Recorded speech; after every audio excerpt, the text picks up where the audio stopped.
The Vice President took part in dedicating the new $3.5 million Callier Hearing and Speech Center. This was preceded by a quick tour of the building and a visit with some of the students. In the ceremony, the director, Dr. Aram Glorig, praised the building but said it would mean nothing if it were not for the excellent staff who work here. The Vice President also praised the facilities and the work done here, but also complimented Dallasites who provide support and money for such a building and for such an important task. Will go on in this building, and what has gone into its development far better than I. For it's the creation of your vision, your generosity, and your perseverance. I read about its unique and multiple services, its university affiliation, its equipment, and I'm impressed. But there's something even more impressive than the fact that this project is the biggest and the best of its kind. And that is the spirit behind this building. That is the very special spirit of Dallas. We hear a lot of rhetoric today about something called participatory democracy. I'm not sure that we really know what participatory democracy is. We do know what civic involvement is. Civic involvement is what you have here in Dallas. Civic involvement is having the economic leaders of a community become its social crusaders and political leaders. The major address of the Vice President's Dallas visit will be tonight when he speaks to a Republican fundraising dinner at the Fairmont Hotel. Meanwhile, Mrs. Agnew had some activities of her own, as followed by Channel 8's Teel Salaun. The spotlight was on Mrs. Spiro Agnew at a luncheon today given in her honor by the Republican women of Dallas County. Obviously, for Mrs. Agnew and the some 400 women present, the highlight of that event was not in Mrs. Agnew's formal podium thank yous, but in the shaking hands and greeting afterwards. As Mrs. Agnew exhibited then and afterwards at a press conference, she is not particularly a politically oriented person, but very much of a people-oriented person. I feel that as far as I'm concerned, my best asset is going out and meeting the women like I did today. Do you enjoy meeting people? I certainly do. I enjoy meeting people very much. And as I said today, I've met people from all over the world, and people, wherever they come from, they're very warm, most of them. I have found very warm and very, just people. Mrs. Agnew spent the afternoon visiting with great-aunt and cousin-in-law who are Dallasites. The couple's official day in Dallas will end tonight at 8 p.m. at an official Republican fundraising dinner. This is Teel Salaun with Rossa McDonald with the Agnew Day in Dallas.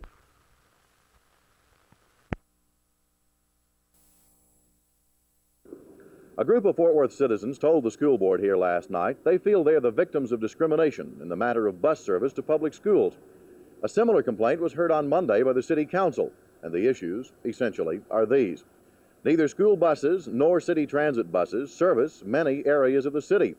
Efforts to call attention to the problem have been greeted by buck passing and inaction.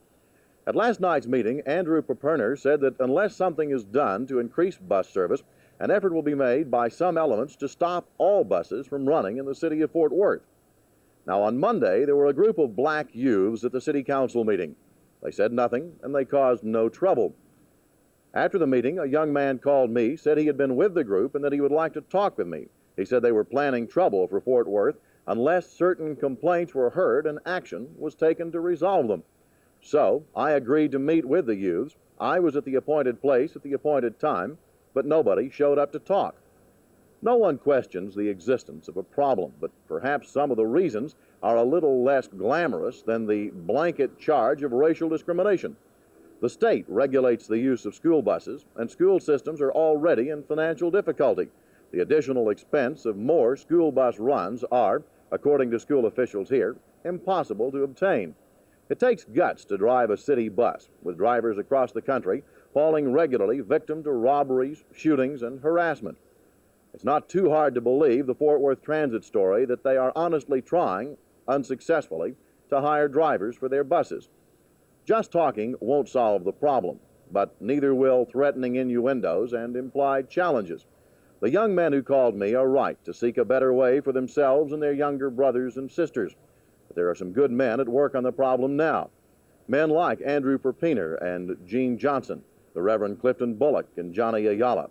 Their efforts, coupled with a sincere and definite interest from city and school officials, I believe, will solve the problem. Jerry Taft, Channel 8 News, Fort Worth.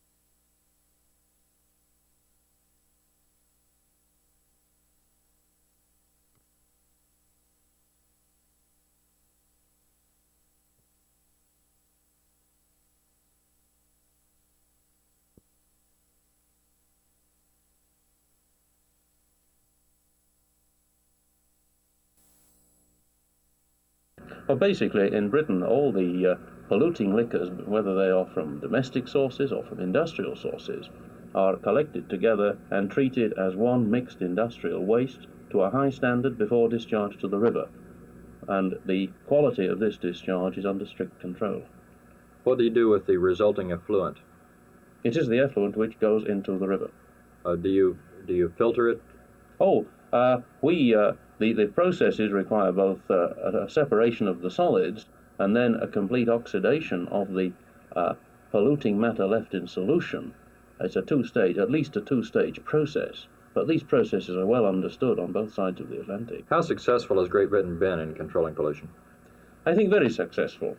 The largest waterway in England, the longest waterway in England is the River Thames, and this is not only does not only receive large quantities of sewage effluent and industrial waste after treatment, but is also a source of drinking water throughout its entire length.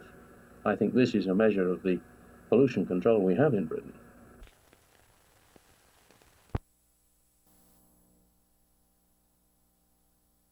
The administration's position is absolutely unchanged. We're totally convinced that Judge Haynsworth is worthy of nomination and appointment to the Supreme Court and confirmation by the Senate.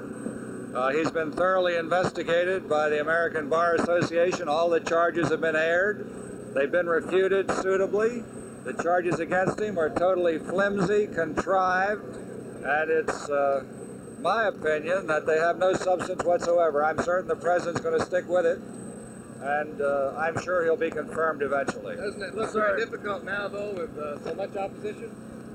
No, I don't think so. If you recall, there are several justices of the Supreme Court that have had a lot of trouble getting confirmed. Hugo Black took almost a year. Charles Evans Hughes took a long time to be confirmed, and President Woodrow Wilson had a terrible time getting Louis Brandeis confirmed by the Senate. So this is nothing new. Vice President, I wanted you could discuss for us again some of the remarks you made in Denver about the federal government perhaps becoming much too big. Coupled with the Paris peace talks lead to the end of this war, and when I say end, I mean an honorable peace. Well, I certainly hope it will. I'm not optimistic about what's happening in Paris recently. As you know, we've made a series of uninterrupted proposals. The North Vietnamese have made not one response of any constructive nature.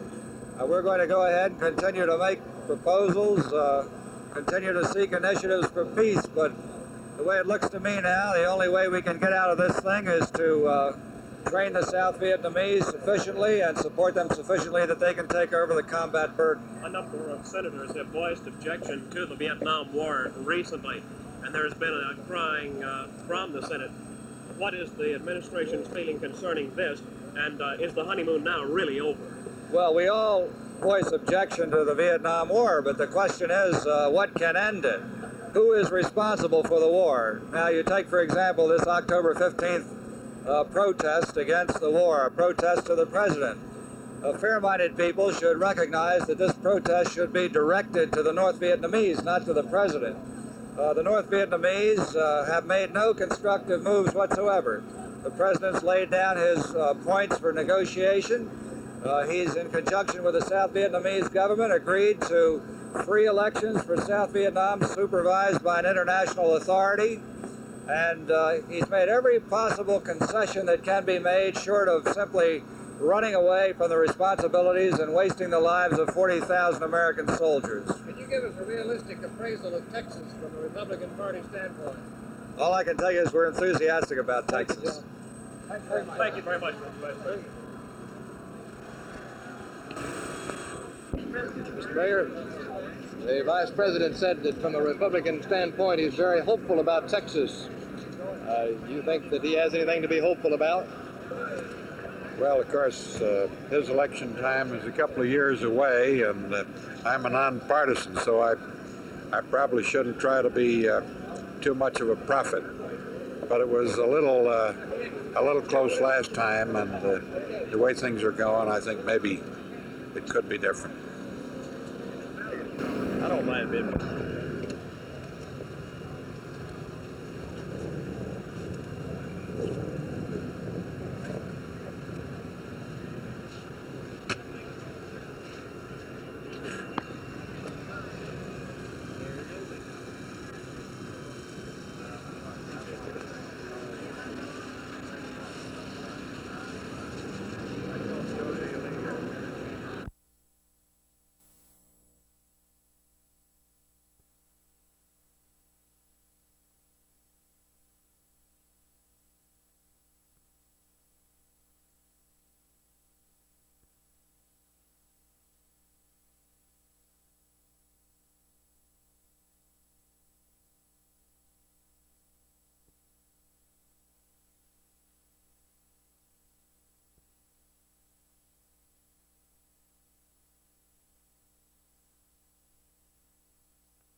Communities in the catchment.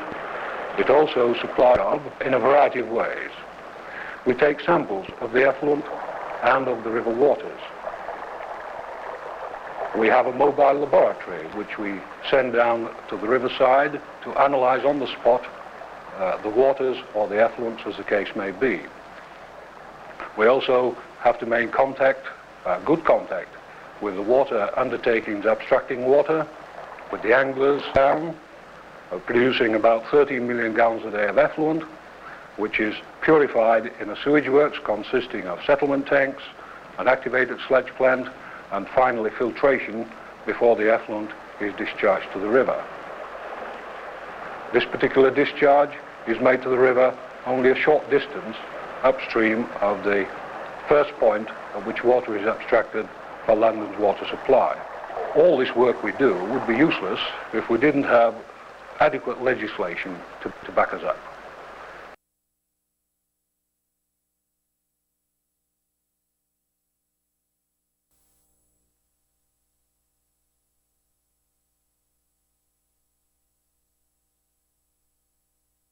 The Vice President today defended President Nixon's nomination of Judge Clement Haynsworth to the Supreme Court.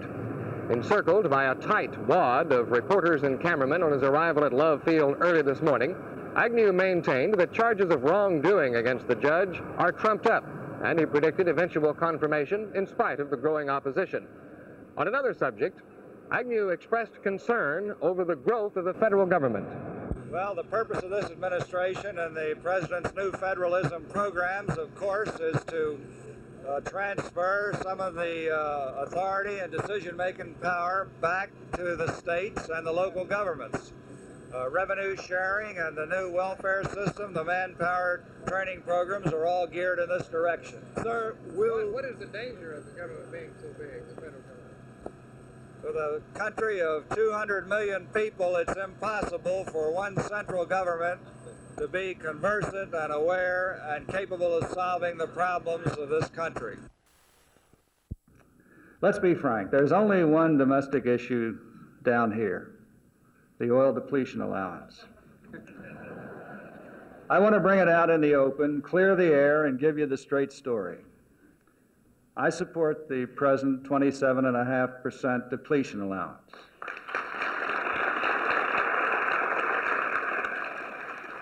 I always have. The President supports the 27.5% depletion allowance. He always has. We believe it's good for your industry, it's good for the national economy, and the oil industry is very important, much more important than many of us believe, to the national security.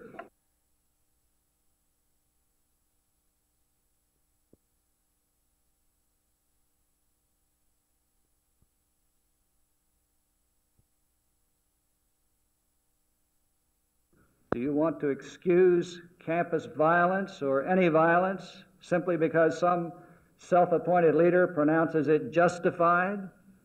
Should the establishments of this country, industrial, business, educational, and governmental, cringe and wring their hands before a small group of misfits seeking to discredit a free system because they can't effectively compete and find success anywhere?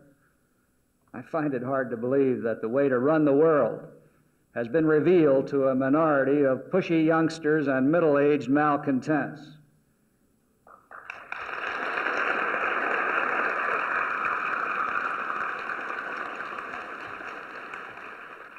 And a lot of serious-minded people, young and old, and particularly young people, are getting pretty angry about being prevented from learning and living by the shenanigans of these militants. I say it's time for those in positions of responsibility to assert their rightful leadership. I say it's time to stop apologizing for our success and our strength. It's time to stop cowering before our problems and begin to conquer them.